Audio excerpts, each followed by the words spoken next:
Bonjour tout le monde, j'espère que vous allez bien. Bienvenue sur la chaîne de l'univers de l'ange Cathy. Alors parfois j'oublie Cathy, parfois j'oublie des mots, etc.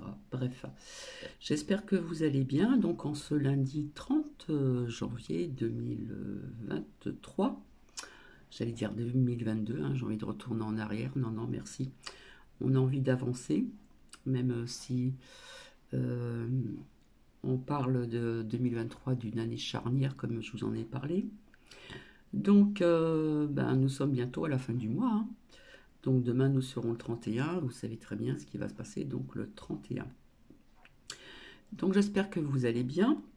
Alors, j'aime bien faire des recherches. Donc, avant tout, je fais coucou à Marie-Clémence, merci à Marie-Vonne, et puis ainsi pour Nouki aussi. Martine aussi, gros bisous. Merci pour les cœurs, Valérie. Coucou Marie aussi et coucou à tout le monde.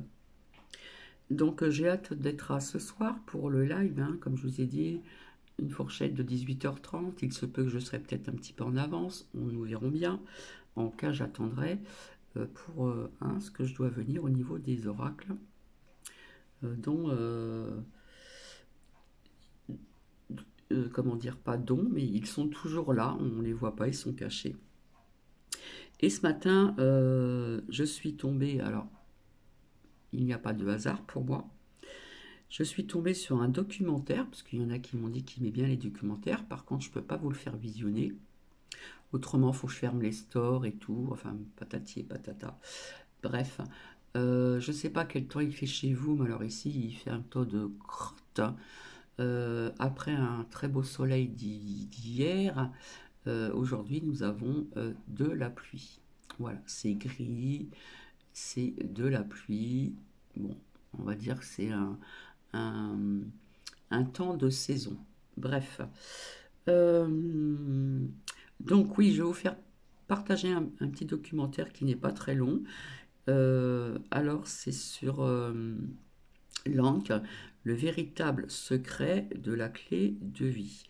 Alors quand on dit le véritable secret, bon, comme je vous dis tout le temps, on en prend et bien sûr on en laisse. Donc on va parler de l'Égypte, etc., l'Égypte quantique, etc., etc. Donc j'ai trouvé ça très intéressant. Après j'avais envie de vous faire partager un autre documentaire euh, où on dit que la Chine croit dur comme fer aux aliens. Donc ça dure pas très longtemps non plus, ça peut être aussi intéressant. Comme ça, on peut avoir des avis complètement différents. Donc, je vous souhaite bonne écoute. Je vais mettre sur pause, je vais enlever ce que j'ai, je vais rapprocher l'ordinateur et je vous souhaite une bonne écoute. Donc, à tout de suite.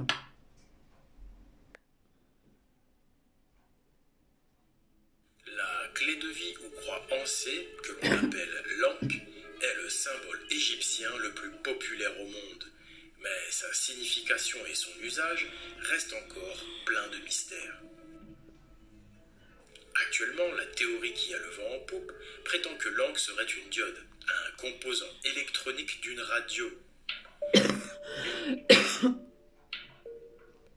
Pardon, pour celles ou ceux qui ne connaissent pas la clé de vie, hein, faites vos recherches sur Google et mon ami et on vous expliquera. J'en portais avant, il y a très longtemps, euh, la clé de vie égyptienne au bout d'une chaîne. Cette théorie soutient l'idée que l'ancienne civilisation égyptienne était bien plus avancée que ce que l'on croit.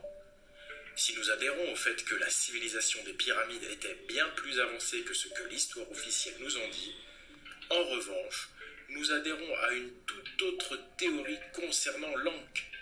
La clé de vie n'a rien à voir avec une simple diode. Ce qui est attirant dans la théorie de l'Ankh-diode, c'est qu'elle fait de l'Ankh et des hiéroglyphes qui lui sont associés des preuves que la civilisation égyptienne connaissait l'électricité et ses applications. Mais la civilisation des pyramides n'a pas besoin de cela pour démontrer qu'elle était avancée. L'ingénierie employée pour la construction des pyramides suffit à elle seule pour le démontrer. Cette ingéniosité est le témoignage d'un niveau de civilisation très élevé, bien supérieur à celui d'une civilisation qui maîtrise les technologies primitives de l'électronique comme la diode ou le haut-parleur.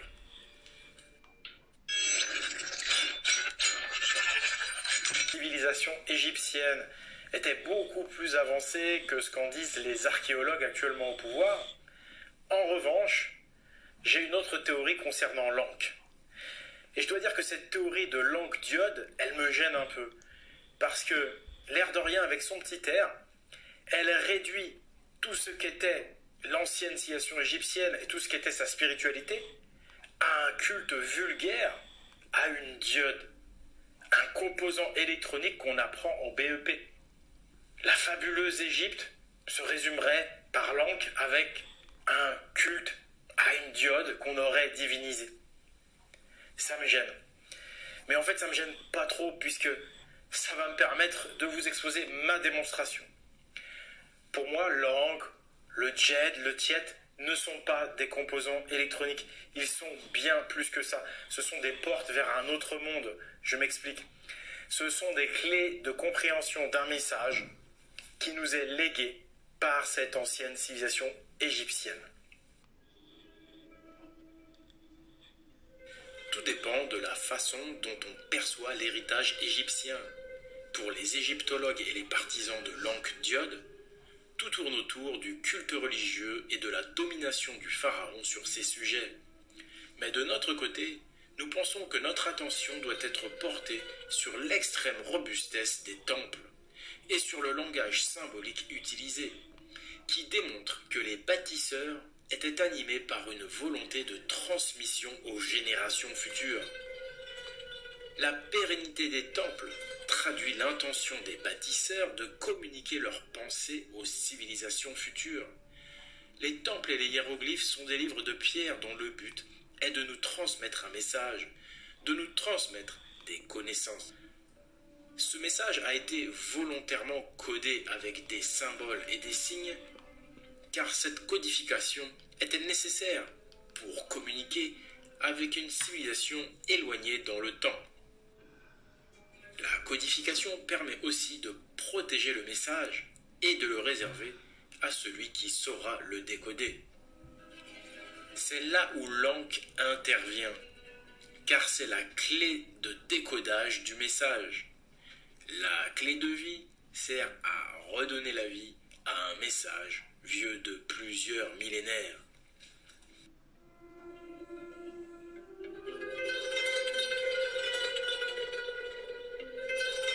La première définition de l'Ankh, c'est clé de vie. Donc c'est une clé. C'est la clé de décodage de ces livres de pierre que sont ces temples gavés de hiéroglyphes. Et ça va vous paraître encore plus clair quand vous aurez pris connaissance de la religion égyptienne et de son mythe principal, la mort d'Osiris. Parce que la religion, elle n'est pas là pour décorer. Elle est là pour nous aider. Elle est là pour contextualiser, pour qu'on puisse résoudre l'énigme de ces hiéroglyphes et de ce message codé. Dans la religion, l'Ankh a un rôle très important. Elle permet de ressusciter les dieux. Mieux que ça, elle rend la parole aux dieux. Elle les fait parler. L'Ankh symbolise la vie. On l'appelle couramment clé de vie, croix de vie ou croix en C. Cette dernière appellation provient du fait que les dieux et les pharaons la tiennent par lance. Cependant, seule une poignée de dieux savent utiliser l'Ankh. C'est principalement la déesse Isis qui utilise l'Ankh, et ce, pour redonner la vie à son défunt mari, Osiris. L'Ankh a en effet le pouvoir d'insuffler la vie. Elle a le pouvoir de ressusciter les morts. Pour ce faire, l'Ankh est orientée vers la bouche des morts, car elle a le pouvoir de les faire parler, de leur rendre la vie. À l'aide de l'Ankh, Isis rend la parole au dieu Osiris. C'est une façon imagée de montrer comment faire parler le grand livre des dieux. L'Ankh est la clé qui rend la vie à la parole des dieux, la clé qui fait parler les hiéroglyphes. L'Ankh est une clé de décodage. Le mythe principal de la religion égyptienne, c'est la mort d'Osiris, le dieu solaire. Sa mort figure le début d'un âge de ténèbres, la fin de l'âge d'or égyptien et le début du règne du tyran Seth. Seth gouverne le peuple en le plongeant dans les ténèbres du mensonge et de l'ignorance. C'est pourquoi Isis se lance dans une quête pour ressusciter Osiris, pour faire revenir la lumière de la connaissance incarnée par la parole d'Osiris. Cette parole vraie d'Osiris, c'est le message codé dans les temples. Un message qui, selon la religion égyptienne, permet de renverser le pouvoir tyrannique de Seth et de tous ceux qui gouvernent par le mensonge. Toujours selon la religion, c'est le dieu Thoth qui écrivit ce précieux message d'Osiris dans les temples.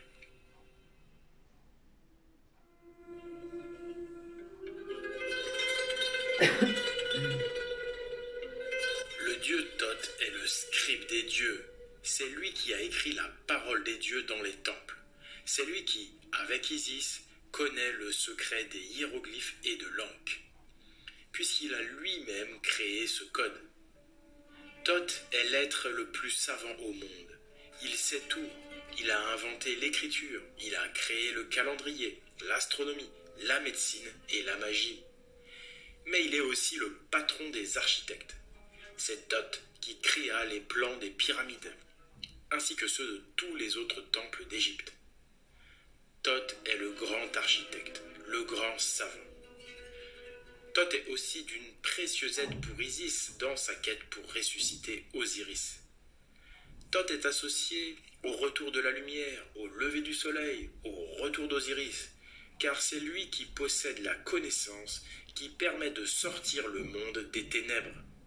Cette connaissance sacrée qu'il a consignée dans son grand livre de pierre, le livre de Thoth. Le livre de Thoth, parfois assimilé à la table d'émeraude de Thoth-Hermès, est réputé contenir la connaissance absolue. On dit que celui qui décode le livre de Thoth obtient des pouvoirs divins. Le livre de Thoth contient le message des dieux, dont on imagine qu'il contient d'une part la vérité sur la civilisation des pyramides et d'autre part les connaissances secrètes des dieux. Mais pour décoder ce livre, il en faut la clé. À l'instar d'Isis, il faut utiliser la clé de vie pour ouvrir le livre sacré. L'Ankh permet d'ouvrir le livre de Thoth. Mais pour pouvoir s'en servir, il faut en percer le secret. Un secret qu'Isis réussit à percer lors de sa quête pour ressusciter Osiris. Pour percer le secret de l'Ankh, on va raconter cette quête d'Isis pour ressusciter Osiris à l'aide de l'Ankh, et on va également analyser les hiéroglyphes qui accompagnent généralement l'Ankh.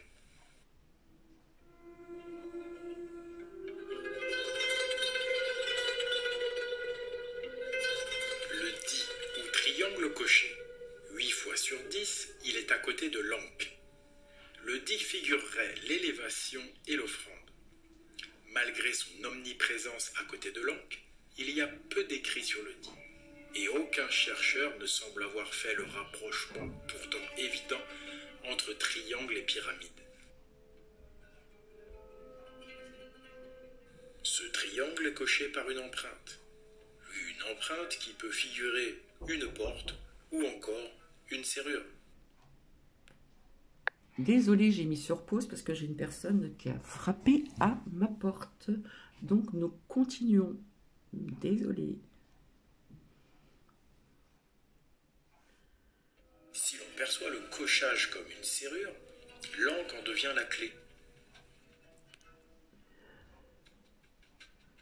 La grande pyramide possède une entrée positionnée en bas au centre, comme sur ce hiéroglyphe. L'Ankh serait donc la clé pour ouvrir la porte de la grande pyramide. La porte d'entrée de la grande pyramide possède une caractéristique. elle est surplombée par deux chevrons. Deux chevrons qu'on retrouve en compagnie de l'Ankh. L'Ankh est donc bien la clé de la grande pyramide, qui serait la porte d'entrée du livre de Thoth. Le pilier Djed. Ce hiéroglyphe a une valeur symbolique très importante. Il est la figuration d'un arbre ou d'un pilier. Il représente aussi la colonne vertébrale d'Osiris. Le pilier Djed est l'archétype de l'arbre de vie ou arbre-monde de la religion égyptienne. La représentation de l'arbre par un pilier est très utilisée dans les pays arides. C'est pourquoi les piliers comme les obélisques sont en réalité des représentations de l'arbre de vie. Dans l'homme, par analogie, c'est la colonne vertébrale qui figure l'arbre de vie. C'est pourquoi le Djed figure aussi la colonne vertébrale d'Osiris. De toute façon, on ne peut pas comprendre le Djed sans avoir pris connaissance de la version intégrale du mythe de la mort et de la résurrection d'Osiris.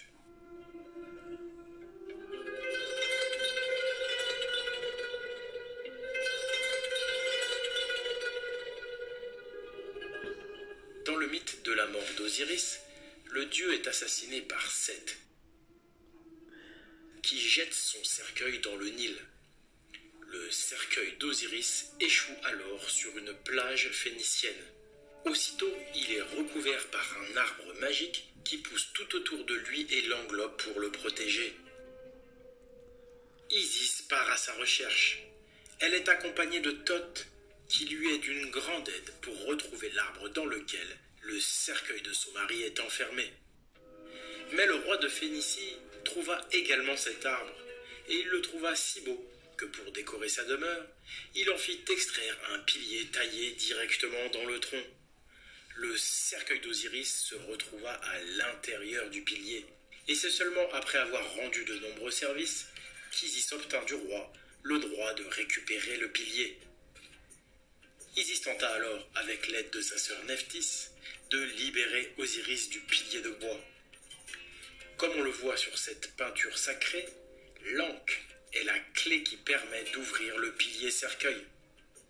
C'est ainsi qu'Isis parvient à ressusciter Osiris.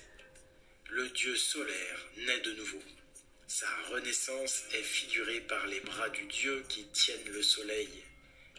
Et les babouins chantent, comme à chaque lever du soleil, car cet animal est l'équivalent du coq. Le babouin est, avec l'ibis, l'autre animal associé à Thoth. Les babouins qui figurent Thoth chantent le retour du dieu soleil, Osiris, sorti du pilier cercueil grâce à l'Ankh, la clé de vie qui permet d'ouvrir le pilier que l'on nomme Djed. C'est là l'origine du lien entre l'arbre de vie, le pilier et Osiris. Ce lien sacré est figuré par le pilier Djed. Voyons maintenant les autres hiéroglyphes associés à l'Ankh qui ont été détournés par la théorie de l'Ankh-Diode. L'Ouas, c'est le sceptre de commandement du pharaon. Il représente le pouvoir. Quand il est associé à l'Ankh, il figure le pouvoir qui siège derrière le secret de l'Ankh. Car comme il est dit dans la religion égyptienne, celui qui parvient à décoder le livre de Thoth obtient un grand pouvoir. Il devient même l'égal des dieux. Le Tiet. Ce hiéroglyphe à forte valeur symbolique, c'est le nœud d'Isis. Le Tiet est un symbole qui figure la corde nouée utilisée par Isis pour ressusciter Osiris. Le Tiet est un symbole de la magie d'Isis et de sa capacité à rendre la vie aux morts. Le Neb, ou signe de pérennité. Les théoriciens de l'Ankh-Diode disent que le Neb est un haut-parleur. Pour appuyer leur dire, ils prétendent que c'est la seule explication possible au fait qu'Isis est à genoux et non assise ou debout. Pourtant, Une étude superficielle des hiéroglyphes permet d'apprendre que la position à genoux d'une femme figure un accouchement. En effet, dans l'ancien temps, les femmes accouchaient à genoux. L'explication de cette position à genoux d'Isis est donc évidente. Cette position figure la naissance, la renaissance d'Osiris en l'occurrence. L'Ankh est la clé capable de faire parler les dieux. Une clé capable d'ouvrir la mystérieuse grande pyramide. Une clé liée au pouvoir. Car elle délivre le message des dieux. Car elle offre la connaissance ultime. L'Ankh est la clé du livre de Thoth.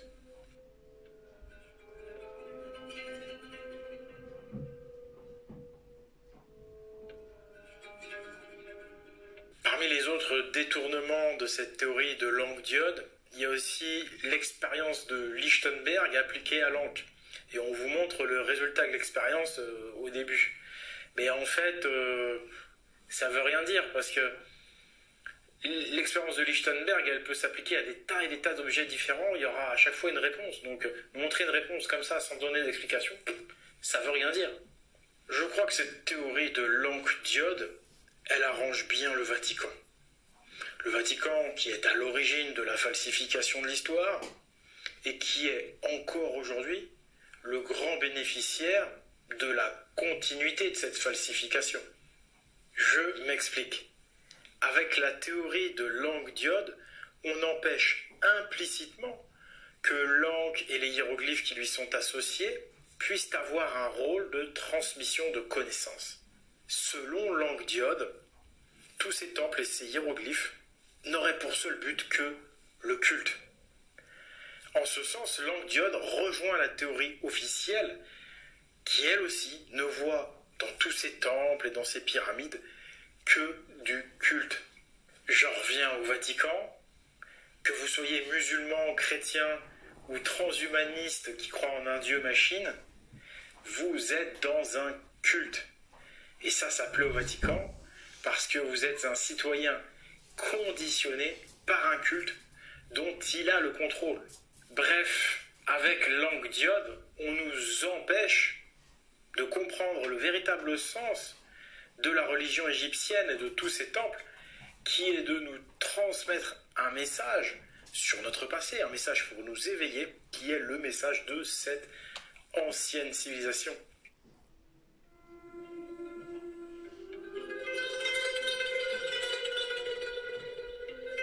Je pense que les temples et la religion égyptienne, leur but final, c'est de transmettre des connaissances, de transmettre un message codé. Et je pense que le culte religieux est un moyen d'entretenir la mémoire de cet ancien monde disparu. Et je pense que les temples sont des livres de pierre construits pour pérenniser ce message. Ce message, c'est le livre de Thoth. Et la quête d'Isis pour ressusciter Osiris, ça n'est qu'une allégorie pour figurer ce décodage du livre de Thoth. Parce que c'est une vraie quête de décoder ce livre.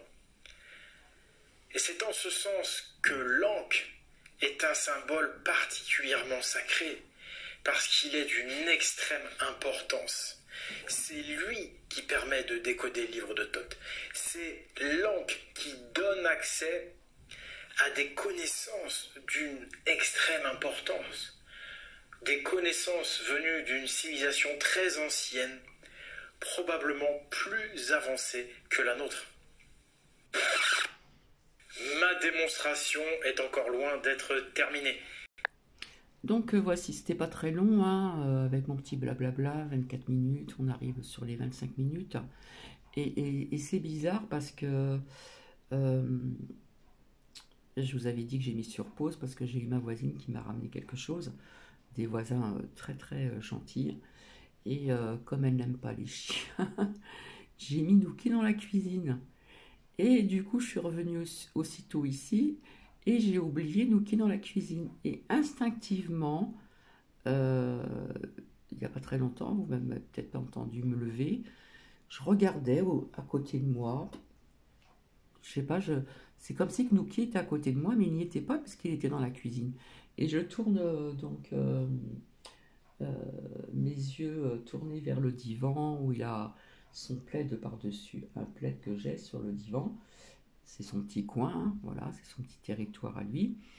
Je le vois pas, je dis oh là là, j'ai dû l'oublier dans la cuisine. J'ai ouvert la porte de la cuisine, il était derrière. Alors ce qui est dingue, c'est que il ne pleure pas, il gratte pas la porte, il n'aboie pas. Et du coup, quand j'ai ouvert la porte, là il est sur mes genoux, quand j'ai ouvert la porte, il a dû penser qu'il était puni, alors que je le punis pas, hein. Voilà. Et il avait la queue du chien, je parle, hein, qui bougeait dans tous les sens, tout content, et là il est sur moi. Le pauvre, je l'ai complètement zappé. Et vous voyez, hein, comme on peut ressentir les choses, puisque pendant que vous avez écouté ce court reportage, j'ai senti quelque chose de Nookie. J'ai regardé donc à mes pieds, parce que des fois il vient vers moi, des fois il me réclame d'être sur mes genoux. Je vois pas de Nookie. Je tourne mes yeux vers le divan, pas de Nookie. Et c'est comme si que je ne sais pas si c'est pas de la télépathie, je pourrais pas vous expliquer ceci, mais j'ai senti quelque chose, comme si Knouki était à mes pieds, qui me disait quelque chose. C'est assez étrange d'ailleurs. Et puis en fin de compte, il était dans la cuisine. Voilà, j'avais fermé la porte quand la voisine est venue et j'ai complètement zappé d'ouvrir la porte pour le faire sortir, bien sûr. Donc il n'est pas resté très longtemps. Donc vous voyez comme on peut avoir des sensations quand même assez étranges, on pourrait même se poser des questions. Donc c'est pas la première fois que ça m'arrive, mais bon, voilà. Alors du coup, il est à terre, là, il me regarde. Il y a mon titi. Donc j'espère que cela vous a plu. Alors c'est dommage, j'aurais peut-être pu vous le faire visionner parce que il y a des mots qu'on emploie qu'on ne connaît pas forcément au niveau des hiéroglyphes.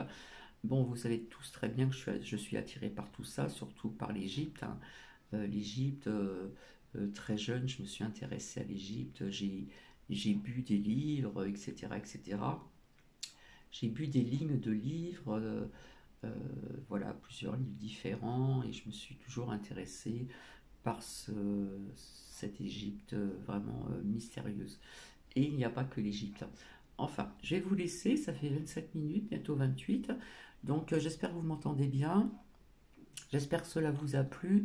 Donc c'est vrai que quand on visionne, c'est quand même mieux, mais bon, je sais pas, voilà. Bref. Euh, donc je vous dis à ce soir pour le live, hein, pour le direct. Donc il n'y aura pas de souci, hein, le chat il va marcher puisque voilà, tout a été noté, etc. Donc je vous attends ce soir. Et comme j'avais dit, ça s'est intéressé, je crois, Marivonne, samedi. Donc voilà, samedi vers 18h15, 18h30, un autre live, un autre direct. Et je vous avais dit que pour les personnes qui veulent me poser des questions, non, qui sont d'accord pour avoir des messages des anges ou des fées ou autres, etc.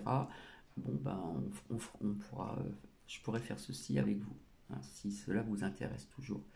Voilà.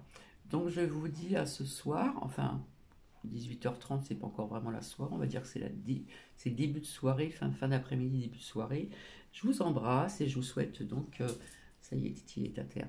Je vous souhaite une agréable journée et si Marie tu passes par là, je te fais un coucou ainsi qu'à Louloute. Bisous bisous.